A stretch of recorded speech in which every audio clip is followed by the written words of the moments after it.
Hello everyone. This video is a letter from David Berkowitz and a little bit of his backstory.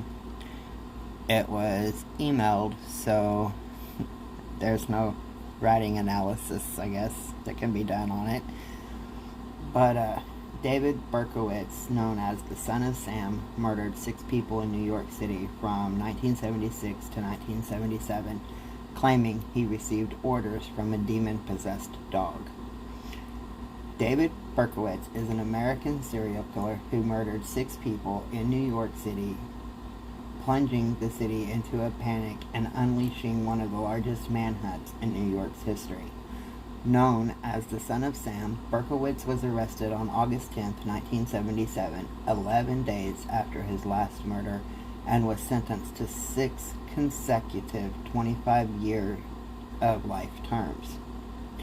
He was born Richard David Falco to an impoverished Jewish mother on June 1, 1953 in Brooklyn, New York. Berkowitz was adopted by Jewish-American hardware store retailer Nathan and Pearl Berkowitz when he was just days old. He was reportedly a smart child, but was troubled in his own way. Having been close to his mother, he had a very difficult time as a teenager coping with her death.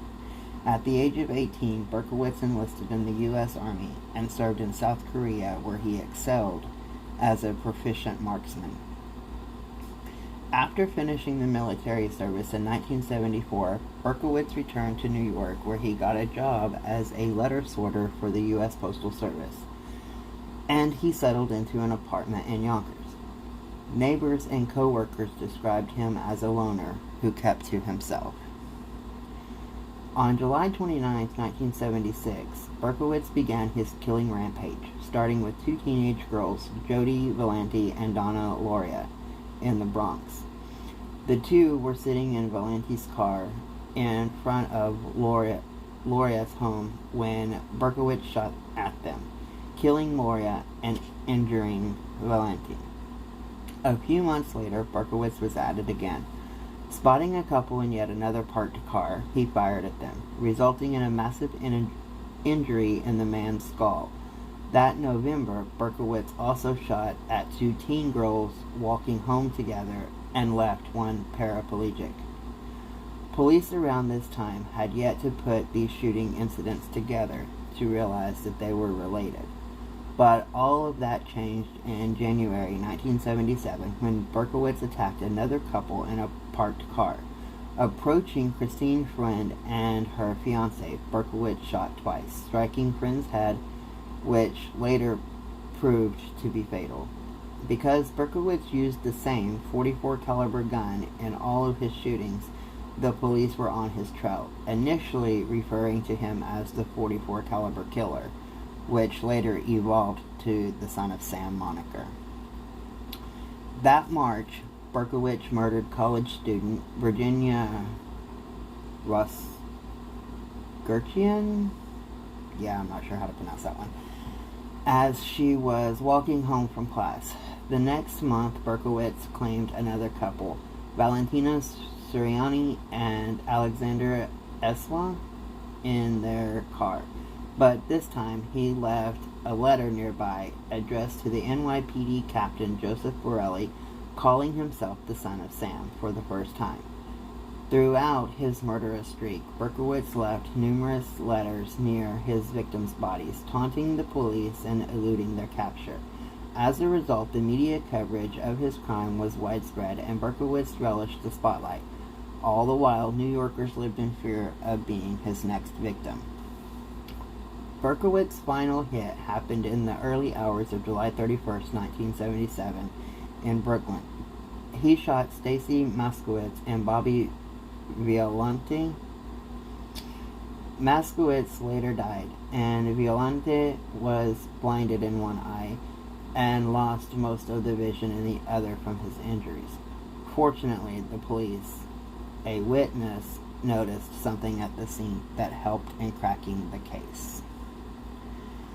At the scene of the Moskowitz shooting, a witness saw a man getting away in a car that had a parked ticket on it. Only a handful of tickets were given out that day, and one of them was for Berkowitz. On August 10, 1977, authorities arrested him. According to the New York Times, Berkowitz said, "Well, you've got me," when they took him into custody.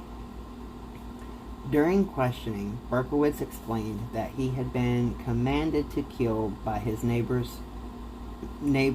Sam Carr, who sent messages to Berkowitz through his dog, a demon-possessed Labrador retriever named Harvey. Due to his outrageous claims, Berkowitz underwent numerous psychological evaluations, but was declared competent to stand trial. In 1978, Berkowitz pled guilty to the 6 killings, as well as nearly 1,500 fires he had set in and around New York City. He received 25 years of life for each murder. Berkowitz's sentencing hearing was dramatic. He tried to jump out a window of the 7th floor courtroom upon hearing the judge's decision. Since his arrest, Berkowitz has retracted his possessed dog Son of Sam story, claiming it was all a hoax, a silly hoax. As seen in his March 20th, 1979 letter to his psychiatrist, Dr. David Abrahamson, he also made statements that he had been part of a violent cult that helped him carry out the murders, and that fellow members John and Michael Carr, Sam Carr's son, assisted him. Berkowitz has been paid substantial sums of money to share his story. However, nearly all states, including New York, have since passed laws sometimes known as the Son of Sam laws that prevent convicted criminals from financially profiting from books, movies, or other enterprises related to their crime. Although there are numerous media renditions of the Son of Sam case, Berkowitz did not financially profit from any of the works by him or anyone else. In 1996, Yonkers police reopened Berkowitz's case to investigate some of his claims. But since there was no significant findings, the investigation has been suspended, but remains unclosed. Although he has been put up for parole on numerous occasions, most recently in 2018, he has been consistently denied release. Berkowitz is currently serving his time in Shawangunk Correctional Facility in Wallkill, New York. And I don't have the address to him because I did write to him on JPay. But there's the letter. And he has his monthly journal. It's located at ariseandshine.org. And when I was looking through that, it's actually a pretty good website. He's another one of those that have turned to God after being imprisoned. So his website is a lot about that. But hopefully this video was interesting to somebody. Have a great day.